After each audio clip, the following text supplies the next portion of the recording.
I truly believe that thoughts are the greatest vehicle to change power and success in the world. Everything begins with thoughts.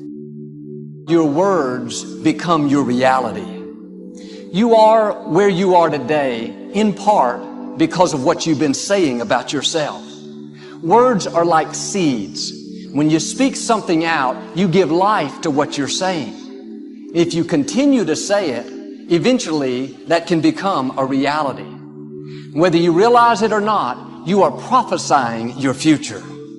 And this is great when we're saying things like, I'm blessed, I'm strong, I will accomplish my dreams, I'm coming out of debt. That's not just being positive, you are prophesying victory, prophesying success, prophesying new levels. Your life will move in the direction of your words.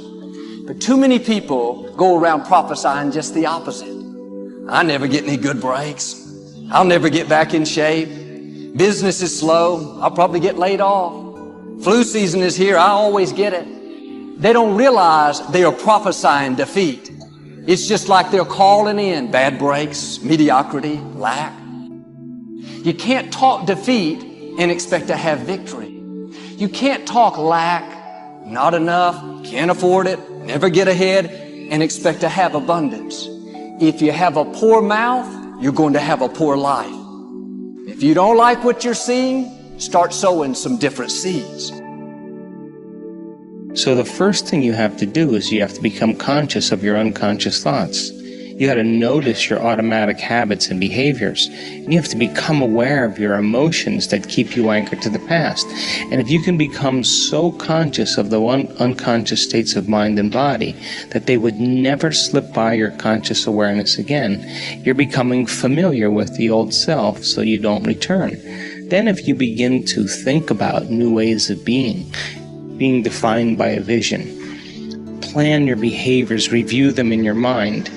Now, if you keep doing that over and over again, you begin to become familiar with a new state of mind. At the same time, if you can emotionally cultivate your inspiration, your joy, your enthusiasm ahead of the experience, by repeating that over and over again, cultivating that state, it's going to begin to become familiar to you. So then the process of change then requires unlearning and relearning, breaking the habit of the old self, reinventing a new self. Unmemorizing emotions that are stored in the body, then here's the key, reconditioning the body to a new mind and to a new emotion. It's literally moving from your past to your future. It's losing your mind and creating a new one. And so then when you begin to understand that in that process, it's going to feel a little bit unfamiliar, uncomfortable. And if you can relax into that, instead of going back to the past, continuously invest in your future, sooner or later, it'll begin to become easier and easier and easier. And all of a sudden, when you least expect it, something amazing is going to happen in your life. And when that event begins to occur, you're going to pay attention to what you did inside of you now to produce the effect outside of you. And that's called human empowerment. And there isn't a person in the world that's excluded from this equation. Someone's watching this and they have a thing something they want to change, and it's not sticking, then maybe it's the environment. Maybe you could check about your habits, but maybe it's your beliefs and your values. Some people will not get themselves to read every day because they don't value reading every single day, right? Some people won't, let's say the behavior they want to change is, we did a podcast on how to remember names. I could teach them step by step on how to remember the name of most people that they meet, yet they won't do it because they don't value it, or because that's not important to them, or they don't believe that they can, right? Just like we talked about earlier, saying your brain is like a supercomputer, and your self-talk is a program it runs. If you tell yourself you're not good at remembering names, you will not remember the name of the next person you meet because you program your supercomputer not to. They don't have a belief that enables that. So when I say all behavior is belief-driven, if you want to do this behavior, whatever it is, journal, whatever it is, then you need a belief that allows that to happen, because that's the program that allows it. So how do you get that belief? Because you're going to feel like you're faking it. Right. That's where most people stop, right? They think, okay, I get it, I hear what Jim is saying, that if I am able to shift my belief, then I can get a different behavior, but I don't believe it, so now I'm just sort of faking it. How do you help people overcome that? Right, and so so some people approach it like this quote where they fake it till they make it, right? So my thing with belief is, like when I do trainings in groups or online, my favorite way of changing a belief is getting them to do something they never thought they could do, because it opens up another possibility. Like what? So for example, in 1954, Roger Bannister, he broke the 4-minute mile, right? And so, which is amazing, right? Throughout human history, nobody could run a mile in less than 4 minutes. Now, if you look into it, how he was able to do it is he would visualize himself crossing the finish line, looking at the clock, and it says 3:59. Because he knew that success is an inside-out process. That first it had to happen in here in order for it to happen out there, right?